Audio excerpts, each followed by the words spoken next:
Dear student, you are welcome YouTube channel English Learning with Arun Shukla. In this video, I am going to teach you synthesis, complex sentence, and subordinate clause. तो what is subordinate clause?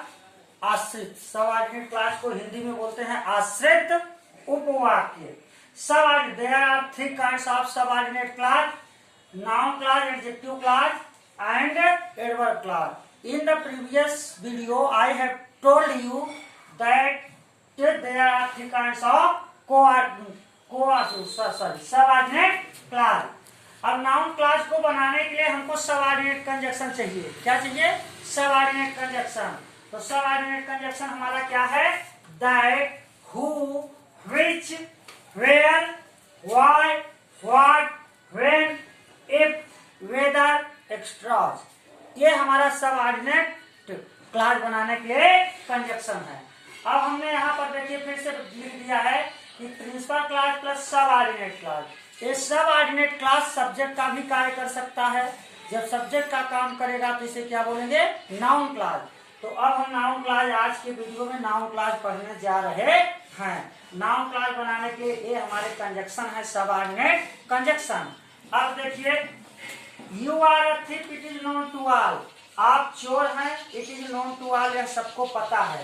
तो यह बात सबको पता है, यानी it के जगह हम पूरा सेंटेंस रखेंगे you are a thief, और you are a thief के पहले हमने that लगा दिया तो ये हमारा बन गया सबऑर्डिनेट क्लॉज, और पूरे सेंटेंस में यह सब्जेक्ट का कार्य कर रहा है। तो that you are a thief is known to all, जैसा कि तुम चोर हो सबको पता है। Ram is a dull boy, every teacher knows it, सभी टीचर इसे जानते हैं। इट क्या जानते हैं? कि Ram is a dull boy. तो क्या बनेगा? Every teacher knows that Ram is a dull boy. तो बन गया। अब देखिए एवरी टीचर, इसमें क्या हो गया? Every teacher subject, knows main verb, और that Ram is a dull boy subordinate clause जो ऑब्जेक्ट का कार्य कर रहा है। तो पहले वाले एग्जांपल में सबऑर्डिनेट क्लॉज सब्जेक्ट की तरफ प्रयोग हुआ, और दूसरे वाले सेंटेंस में, दूसरे वाले एग्जांपल में सबऑर्डिनेट क्लॉज ऑब्जेक्ट के रूप में प्रयोग किया गया है। क्लियर? थर्ड एग्जांपल देखिए, I told you that yesterday you must rely on it. इस पर आपको भरोसा करना चाहिए। किस बात पर? जो कुछ मैंने कल आपसे कहा। तो you must rely on what I told you yesterday. यहाँ ऑन के बाद आया है पूरा clause, subordinate clause. What I told you yesterday, देखिए व्हाट सबऑर्डिनेट कंजक्शन, सब्जेक्ट और फिर फाइनाइट वर्ब। हमने बताया है कि सबऑर्डिनेट क्लॉज बनाने के लिए मिनिमम कंडीशन है, सबऑर्डिनेट कंजक्शन का आना जरूरी है, सब्जेक्ट आना और फाइनाइट वर्ब का। तो चाहे जो एग्जांपल देख लीजिए, सब में इसकी शर्तें पूरी होंगी। तो you must rely on what I told you yesterday हमारा बन गया सर क्या? कॉम्प्लेक्स सेंटेंस, क्योंकि दो फाइनाइट वर्ब आए हैं, एक टोल्ड और एक मस्ट। आगे देखिए, Ram has failed in the examination, the reason is his carelessness. Ram परीक्षा में फेल हो गया है और फेल होने का कारण उसकी लापरवाही है। तो the reason of Ram's failure in the examination is, यहाँ इज के बाद देखिए जो क्लॉज आ रहा है कॉम्प्लीमेंट के रूप में आ रहा है। किस रूप में? कॉम्प्लीमेंट के रूप में। तो the reason of Ram's failure in the examination is that he is careless, कि वह लापरवाह है। यहाँ पर भी देखिए इज के बाद जो आया है क्लॉज वो क्या है? कॉम्प्लीमेंट के रूप में।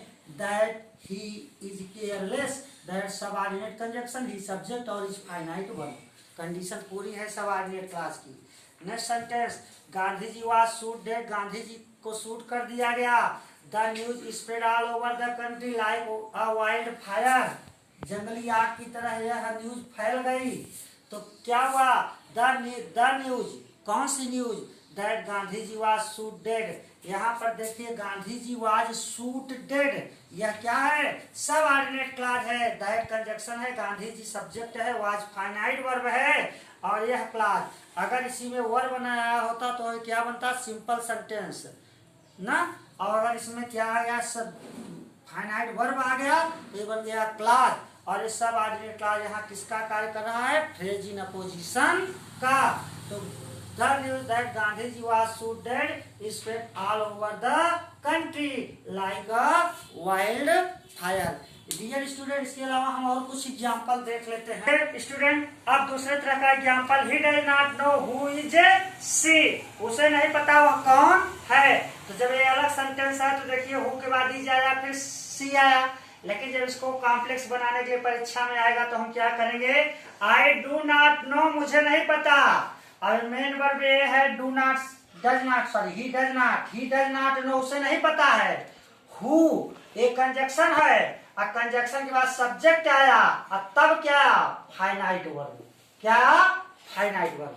तो एक क्लियर हुआ कि ही डज नॉट नो, उससे नहीं पता। हु इज सी, वह कौन है। तो हु इज सी यहाँ पर ऑब्जेक्ट की तरफ प्रयोग किया गया है।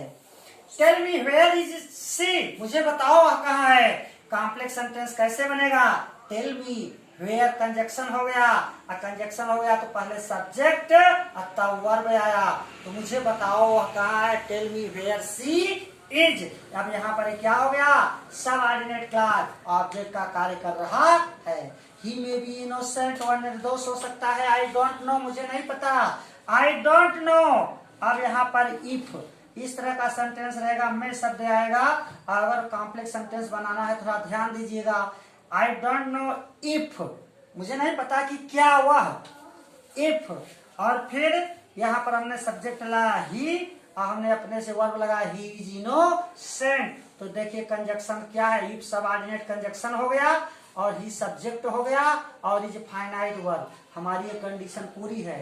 तो यहाँ भी देखिए subordinate conjunction subject plus finite verb, subordinate conjunction subject plus finite verb, subordinate conjunction subject plus finite verb. इस तरह से हम लोग नाउन क्लॉज का प्रयोग करके कॉम्प्लेक्स सेंटेंस बनाते हैं। अगर कोई प्रॉब्लम है तो आप लोग इस नंबर पर ओके।